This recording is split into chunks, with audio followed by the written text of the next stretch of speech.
Une deuxième victoire bonifiée consécutive ferait du bien à cette équipe du Racing qui n'est plus dans le top 6 depuis le 7 janvier dernier. Un match face à Brive qui marquait aussi des retrouvailles entre deux personnes qui ont poussé en première ligne l'année du titre de champion d'Europe de Brive en 1997, Laurent Travers et Didier Casadei, désormais entraîneur des avants. La rencontre elle est lancée assez rapidement par James Hart qui passe de loin la première pénalité de la rencontre, 3-0 en faveur du Racing face à une équipe de Brive qui a des intentions mais qui est un peu trop maladroite dans cette entame de match.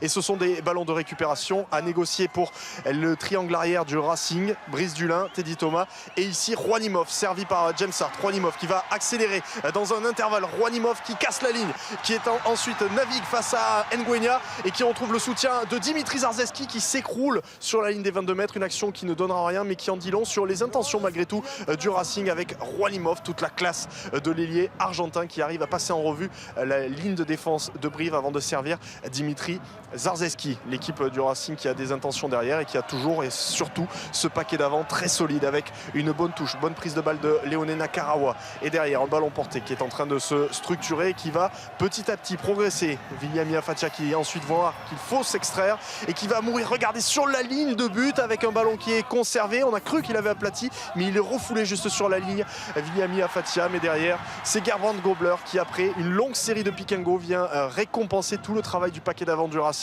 Le troisième essai en une semaine pour Gerbrand Gobler, déjà auteur d'un doublé la semaine passée face à Bayonne. L'équipe de Brive qui en plus est en manque de réussite avec ici une pénalité manquée par Teddy Iribarren et qui retombe dans un de ses travers, l'indiscipline. 7 pénalités concédées dans les 25 premières minutes. C'est beaucoup trop face au champion de France en titre qui en profite pour faire gonfler son avance 13-0 rapidement grâce à la botte de James Hart.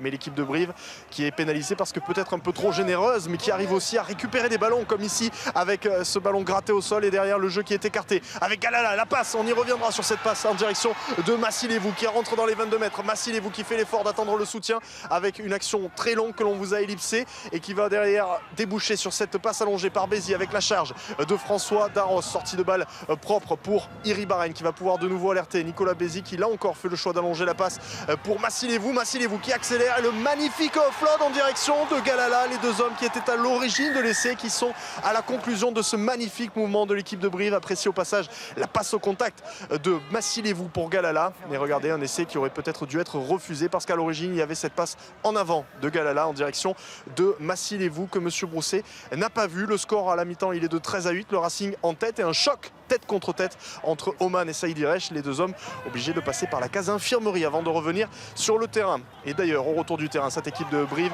qui repart avec de belles intentions, avec la percée de Bézi qui trouve le soutien de Massilevou, repris in extremis par le plaquage de Nakarawa, mais il y a le relais de Snyman, la passe au contact de Snyman pour Assièchevili qui inscrit en force le premier essai de cette équipe de Brive.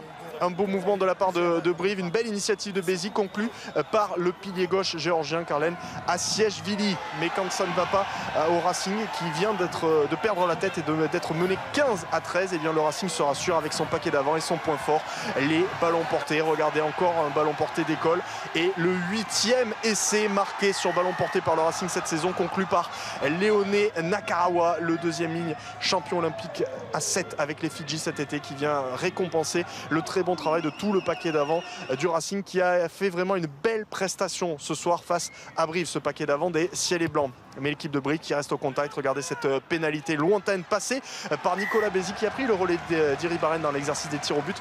2 points seulement de retard pour cette équipe de Brive mais qui retombe dans un de ses plus gros travers, l'indiscipline. On en parlait en début de match mais là c'est le 23e carton jaune de la saison reçu par un briviste, François Darros, qui laisse ses coéquipiers à 14 contre 15, une infériorité numérique qui forcément ouvre des brèches pour une équipe du Racing qui va en profiter avec le travail de Tami Funa. Et regardez Nakarawa, il a vu l'intervalle, personne pour garder l'axe du regroupement, c'est sa spécialité, ces ballons relevés dans l'axe pour Léoné Nakarawa qui inscrit le doublé, qui met le Racing à l'abri 30-18. Une équipe du Racing qui va inscrire une pénalité pour mener 33-18, pas de bonus défensif possible pour l'équipe de Brive, mais un essai de l'honneur que vont vouloir inscrire les brivistes à la sirène, un essai aplati par Guillaume Ribes, le talonneur qui venait d'entrer en jeu. Le score final il est de 33-25, pas de bonus pour une équipe de Brive méritante, mais une victoire qui fait du bien pour le Racing qui confirme cette statistique. Ils sont invaincus en top 14 à Yves Duveau Nord face à Brive. Et le Racing qui est tout simplement invaincu cette saison à domicile dans son stade de Colombes. C'est la stat du Racing, invaincu à domicile, mais c'est anecdotique pour Laurent Travers. Un seul objectif pour l'entraîneur des avants, la qualification. Écoutez-le au micro de Thomas Glavani. Ce qui est important pour nous, c'est d'être dans les 6 à la 26e journée. Point. Après le reste, c'est que anecdotique.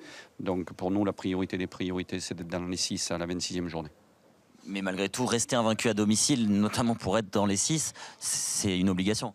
Quasiment une obligation, mais il faudra aussi prendre des points à l'extérieur parce que je pense que ça ne suffira pas. Donc il est opportun pour nous, bien sûr, de ne pas perdre, mais surtout de gagner, de continuer à gagner, que ce soit à domicile ou à l'extérieur.